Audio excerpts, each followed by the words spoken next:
Marty Wilsey, I'm Shane McGowie. And I'm David Keener. and this is the Hourlings podcast project. And tonight we're talking about robots. Dave's going to be driving the bus. Dave, take it away. Well, first of all, in honor of this episode, we have all brought our very own robots to the table. So we're first going to start out by introducing our favorite robots. All right, I'll go first.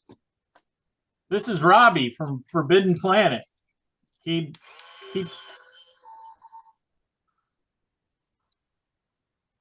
walks, he talks, he can make bourbon. Nice. Impressive.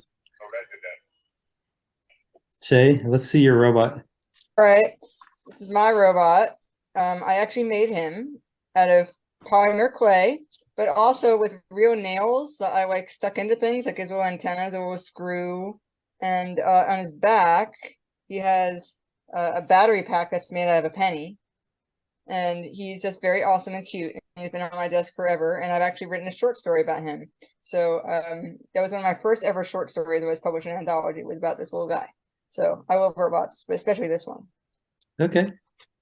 Now, my robot is, I call him Murderbot, after the series of books by Martha Wells. He is actually an office supply robot. So he carries pens, pencils. He contains a stapler. He's got a drawer with all kinds of stuff in it. He's important to me because he was given to my parents when I got my first real job after college. And a lot of people got a kick out of seeing it on my desk. So, okay, he hasn't featured in any movies, but he's important to me. I love that. Murderbot. Yes. All right. Now, we've previously done an episode on artificial intelligences. So in this one, we're going to be concerned more about robots. Now, robots may have an artificial intelligence aboard them. That would give them some nice intelligence and some interesting autonomy. But they don't have to have AI. They could be more of a programmed robot, doing special things for special purposes, or even being directed by humans, perhaps remotely. So the one thing that robots really have over the general conception of an AI, for example, is that they're usually embodied in some form. It could be any number of humanoid or non-humanoid shapes, but in general, you expect a robot will be mobile in some fashion and self-contained. So with that,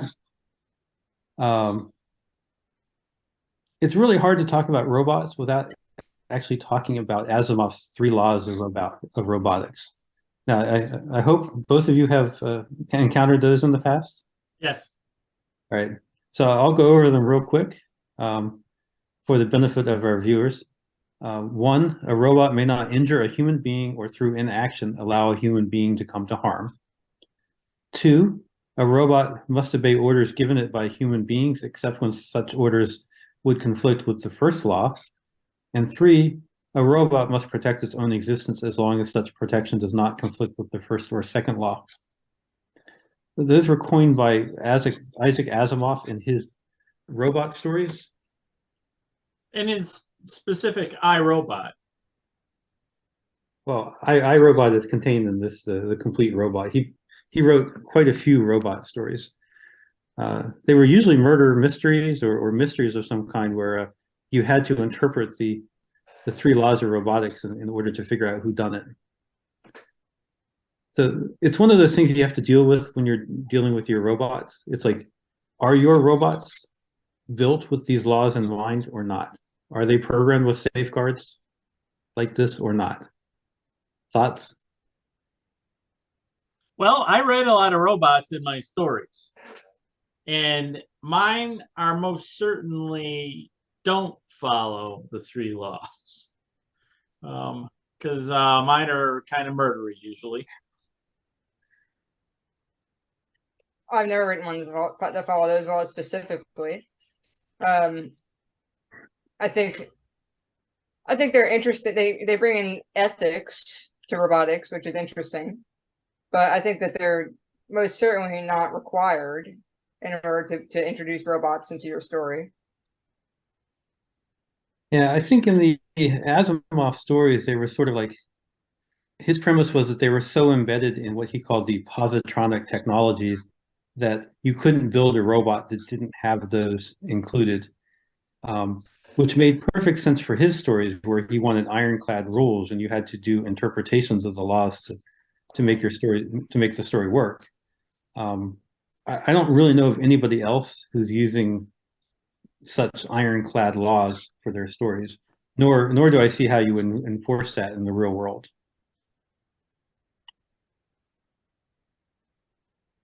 So bottom line, I think we're safe probably doing robots in our stories that don't necessarily conform to these rules.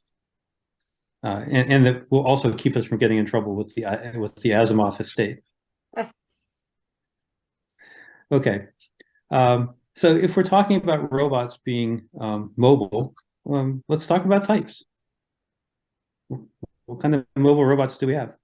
Well, that's the thing about robots. Robots, by definition, do not have to have a human form factor. Now, granted, you see a lot of robots that are shaped like human beings, and in fact, they're intentionally designing robots that are shaped like people because of the ergonomics. You want to, if you want a robot firefighter, you want him to be able to drive vehicles. You want him to be able to go through doors that are, made for humans to go through, things like that. But not all robots need to be like that. I consider drones, the little flying machines, to be robots. My brother's got one that is incredible. He doesn't have to fly it. He tells it on his tablet where he wants it to go. He just tells it, touches some points, and then he said, and then come back here. And it goes. It goes and does the thing. It films the places that he tells it to film, and he doesn't have to do anything. He just watches through the screen, and it comes back to him. And boy, it lands so nice and neat right where it took off from. It's kind of wild. And I consider that thing to be a robot, really, because it'll do exactly what you tell it to do. Now, Dave, are you saying that that mobility is a requirement of meeting the definition of robot? I'm not sure I'd call it a requirement. I'd say it's a tendency. And the reason why I wouldn't call it a requirement is, for instance, I could see a robot factory. Right. Like assembly line robots for building cars. Yeah. There's a ton of robotic. But then we wouldn't call a television a robot just because we can press a button on a remote and make it work, right? Correct. There's got to be, but in the car factory example, I would expect that there would be machinery there run by the robots that, could build cars, pick up doors, attach doors to cars, et cetera, et cetera. So it is actively doing something. Yeah, it's got physicality of some capacity. Right. Because, like, a security camera is not a robot. But a mobile thing that patrols around a building at night, watching for anomalies or, checking doors that are locked, that would be a robot, even if it does have a security camera built in. Right. I could see, for instance, you could have a robot taxi. You get in, tell it where you want to go, and it takes you there. Mm-hmm. Right. Clearly, there's no legs involved. It's going to roll you to your destination, or maybe it'll be a hovercraft and it'll take off and land you on your front porch or front lawn or whatever. I would still consider that a robot. Yeah, I think it was. I can't remember who said it. Maybe it was Elon Musk or somebody who was working on autonomous cars. They stated that the goal was a kindergartner would be able to go into the garage and tell them to take it to school. A kindergartner all by himself, and the vehicle could do it. You're setting the bar too high. There are dogs that can walk, that can take the subway. So my true test is whether a feral dog can get into a taxi and take it to the park and back. Well, the thing is you got to be able to tell it where you want to go. A 5-year-old could do that. A dog, not so much. Woof, woof, woof, woof, woof, woof. Well, I think the AI could, sorry, I think the robot could perhaps infer the destination. You know, subway trains are a kind of robot. Have you been to Dulles Airport lately? Yes, yeah. Those trains that drive around all the time, they talk to us. They tell us when to get on and off. There's no drivers in those. Those are completely robotic, That's true. but they're not humanoid. They're And, definitely. you know, in science fiction, we like humanoid robots or something close to them anyway. But I It's also very think, more evocative. I also think there's some things that separate a robot from, again, our concept of a pure AI living in a computer network. For instance, the robot, as we've already mentioned, has some physicality. It is separate from the network. It is self-sustaining and potentially mobile, right? So think about what some of the ramifications are of that. Absolutely, especially if it's powerful. And if it's powerful and can make its own decisions, suddenly you've got a novel to write. I am a robot tank, and you are not taking my parking space.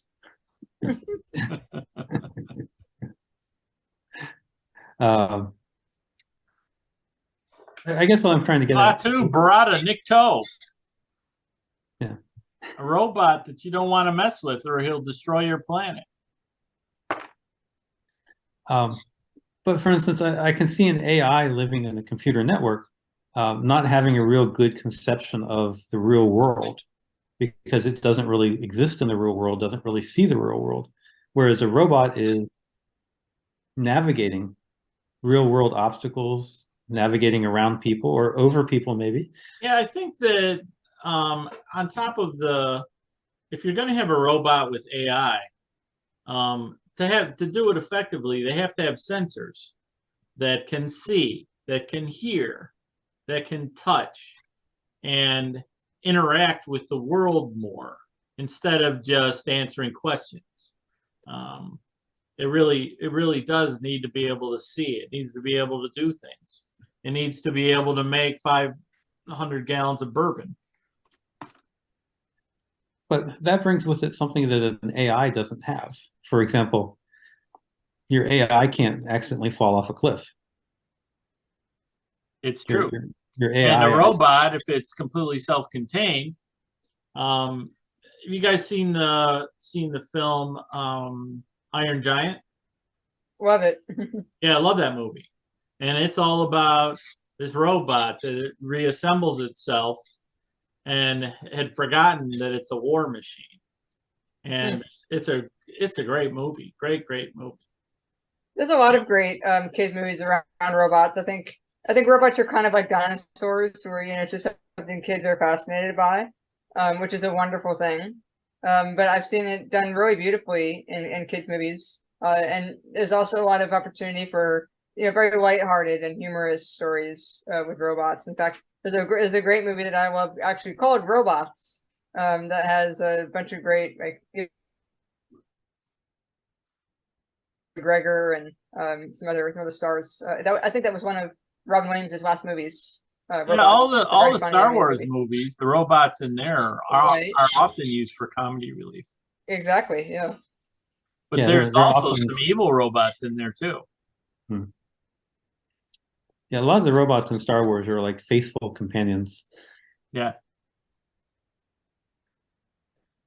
So the other thing about an AI, I suspect, can be backed up, and if it's accidentally deleted or intentionally deleted, it can be restored.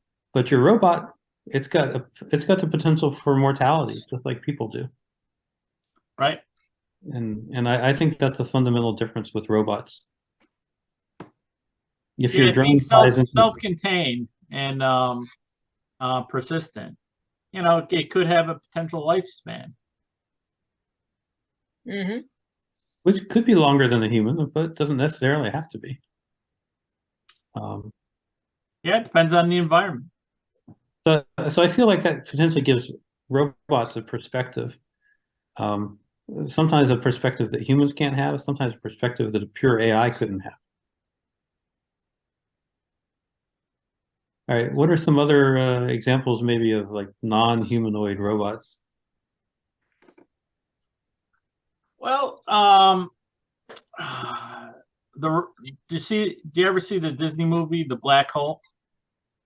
They had several robots in that movie that were non-humanoid, that were the full spectrum of good and evil as well.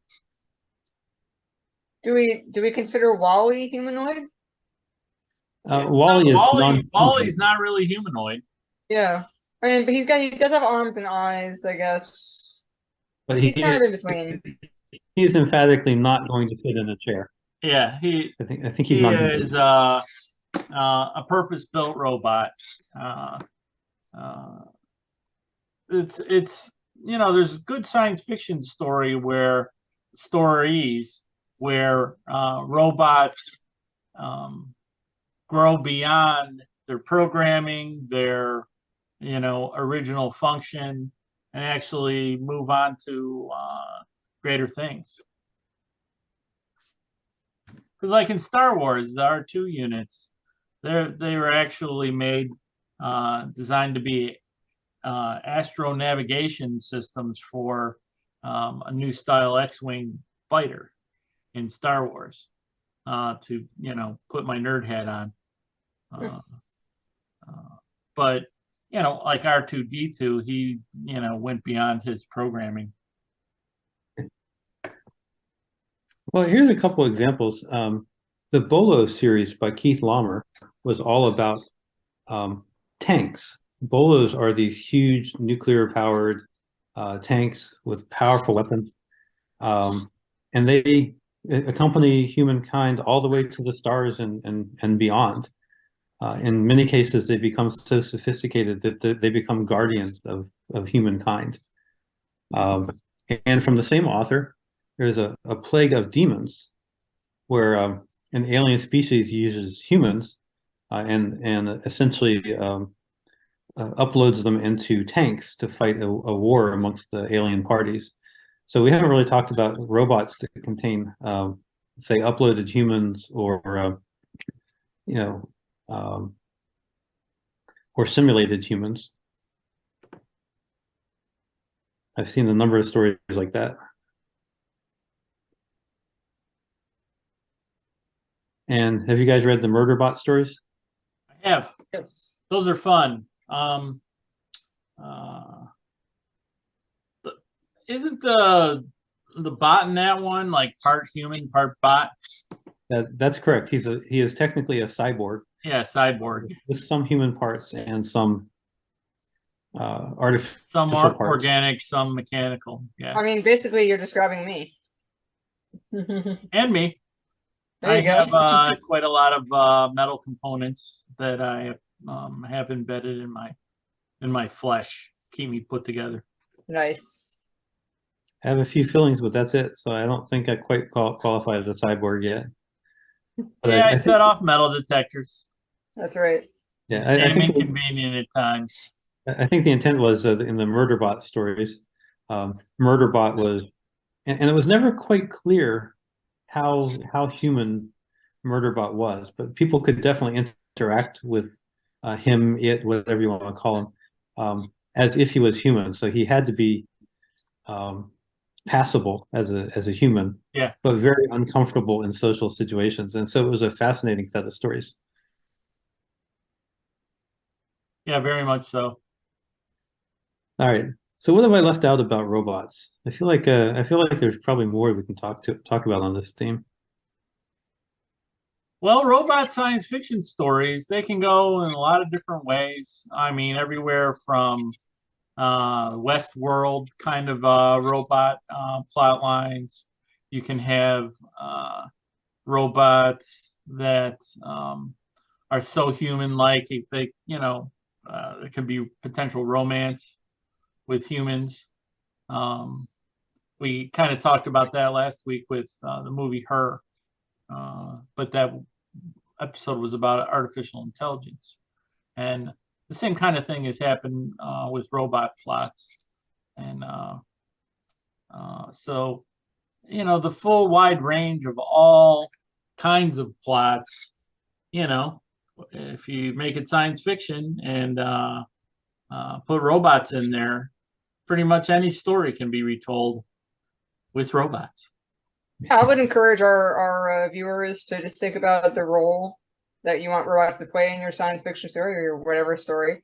It can be robots can be a feature of the environment of your world building, just to accentuate the futurism that you're going for. Robots can be characters, sidekicks, comic relief, as we were saying, and they can even be protagonists, point of view protagonists. So and that's what makes the murder robot story so exciting. They're actually from the point of view of the robot, who is more human than he realizes.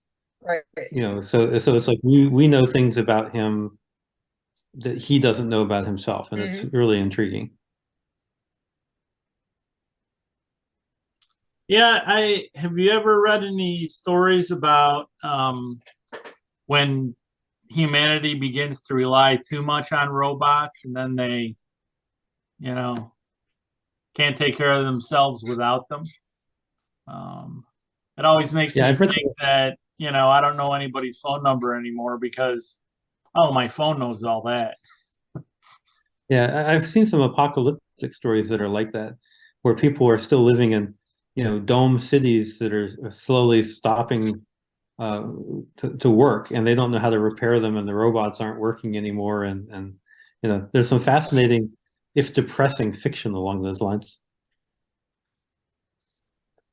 But you can say that about a lot of things. But if we had an apocalypse now, I mean, how many people know how to grow crops? I do. I can do a garden, but I don't have 40 acres and a mule. Right. At survival levels. Yeah. Like you need to survive. You need to survive this winter. What are you going to do? Or the next winter? What are you going to do?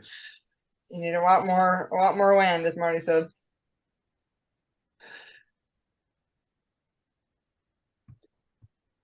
All right. I think we've covered robots, unless somebody has some other ideas. Or just get yourself a robot that is now, vending McDonald's food, like a lot of stores and restaurants are replacing their employees. If you could get a robot assistant, would you? To do what? I would. Yeah, well, definitely. To do what? To do whatever you ask them to. To clean the house? You bet. Yeah. Yes, definitely. Clean the house. Go pick up my prescription at CVS because I'm a grumpy old man. Mow the lawn. Yeah, I'd love a robot to be able to do that. Get in the kitchen and make me a pie. Well, now that I would take. I would take the gourmet cook robot. That's right. In fact, I like that idea. I have to mention it to my wife. That's right. And hopefully that robot will still remember all my phone numbers too. Yeah, I think back 30 years and just how dependent now we are on things like cell phones and computer systems. If the cloud goes away tomorrow, I'm in trouble because all my stuff is. Hey, at least I can still drive a stick. And I would be happy to practice on your car. Actually, we don't currently have a standard transmission automobile, and Brenda's really upset about that. So I'm going to have to buy a sports car just to keep Brenda happy. Happy wife, happy life. That's right. She loves driving a stick. It's one of the joys she has in life. And pretty soon, all you're going to have to do is just get in a car and tell it where to go. And then people won't know how to drive cars at all, much less work on them. Well, it's like nowadays, kids growing up nowadays don't necessarily understand the concept of getting lost in the city when you can just ask your phone where you are and ask it how to get to where you want to go. That's right. On foot as well. Correct. We should all sign off with beep, boop, boop, beep, beep. Yeah, right. Yep. Just me? Only me gonna do that? Okay. Yeah. You know what? You guys are no fun. You're on your own for that one. No fun. Unsubscribe, people. Hey, don't be talking to both of our readers like that. All right. It was a good episode. Robots are going to be a thing. You watch. I'm calling it right now. All right. We'll see you guys next week. See ya. Ciao.